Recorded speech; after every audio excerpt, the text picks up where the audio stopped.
Hello नमस्ते सम्पूर्णमा स्वागत छ विजय तामाङ युट्युब च्यानलमा। आज चाहिँ हामी ग्रिसको बारीतिर के भन्छ प्याज गोड्ने कार्यक्रम चलिरहेछ। सो हामी चाहिँ अहिले प्याज गोडाइ कार्यक्रम बिहानको काम सकेर खानासाना खाएर आराम गरिरहेछौँ। यस्तै छ, थाकेर स्थिर भइरहेछ। ग्रिसको कार्यक्रम यस्तै छ है। तपाईँहरूले बारी पनि देखाउँछु, यस्तै छ है। गाउँघर जस्तै हो, हेर्नुहोस् ग्रिसको बारी हो।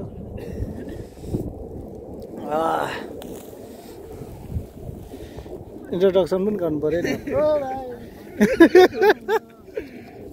कहाँ भागेको ग्रिसको अवस्था। जेठ दाइ स्पेनको कहानी सुनाउनुहोस्। होइन भन्नु न। दुःख सङ्घर्ष छँदैछ। दाइ चाहिँ स्पेनबाट आउनुभएको हाम्रो ठुलै के हुन, अब सुख दुःख यस्तै हो जिन्दगीमा, होइन यस्तै हो। म चाहिँ रोमानियाबाट आएको, आज चाहिँ थकित भएर बसिरहेको छु। यस्तै छ जिन्दगी। रोमानियामा बस्यो, होटेलमा काम गर्यो, राम्रोसँग खाना पिन्छ होइन। नेपालको जस्तो नहुने रहेछ, जे जस्तो पनि आनन्दले खाने घुम्ने गाह्रो छ। यो चाहिँ ग्रिसको जङ्गलहरू बारीको यस्तै छ। प्याजबारी हो, प्याजबारीहरू पनि देखाउँदिउँ ल हजुरहरूलाई म। ए हो कार्यक्रम आजभोलिको यस्तै चलिरहेछ।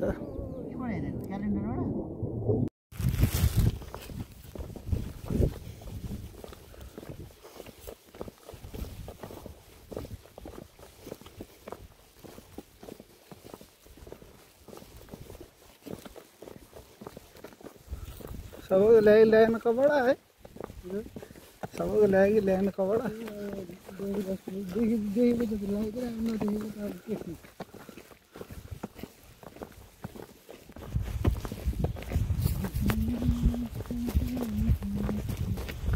त्यो सबै माथि गर्छ। त्यसलाई कति पर्यो म काम गरेको 160 पर्यो। 160 नेपालको कि नेपालको भनेपछि त्यहाँको यहाँ त महँगो होला नि। अब कफी अनुसार महँगो गर्छ। त्यहाँ त युरो नचल्ने होला होइन। त्यहाँ त्यहाँ त्यहाँ त खै त्यहाँ त सबै चल्छ हौ। हामी त्यो रेस्टुरेन्ट काम गर्ने सब्जी ठन्डा काम रहेछ गरेको थिएँ नेपालमा। 1 वर्ष काम गरेँ बारिससम्म। 1 वर्ष मुखमै सर्टिफिकेट त्यहाँबाट जाउँ माथि।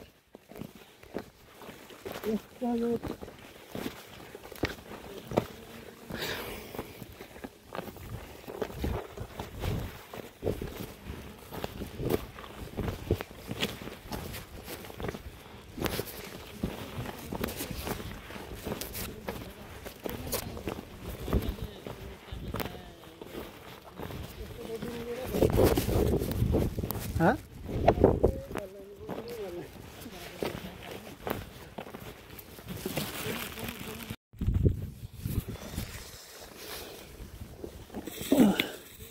के यार, एउटा टिफिन त खाली रहेछ त। हाँ मलाई कसको कफी थियो छोड्दै जाँठाहरूको किन बोक्नु।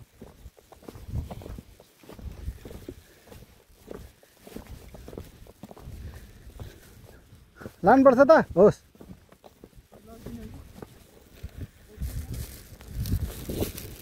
कफी धरी हामी लगेर स्याउ गर्ने हो त त्यो चोरहरूलाई।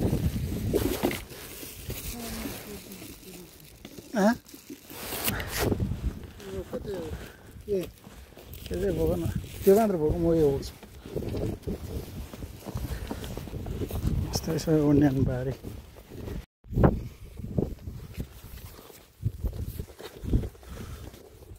प्याज चाहिँ यसरी गोडिन्छ। हामीले बिहान गोडेको प्याजहरू यही हो।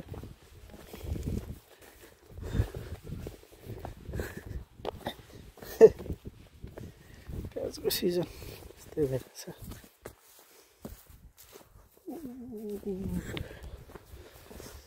ग्रिसको बारी यही हो, प्याज खेती।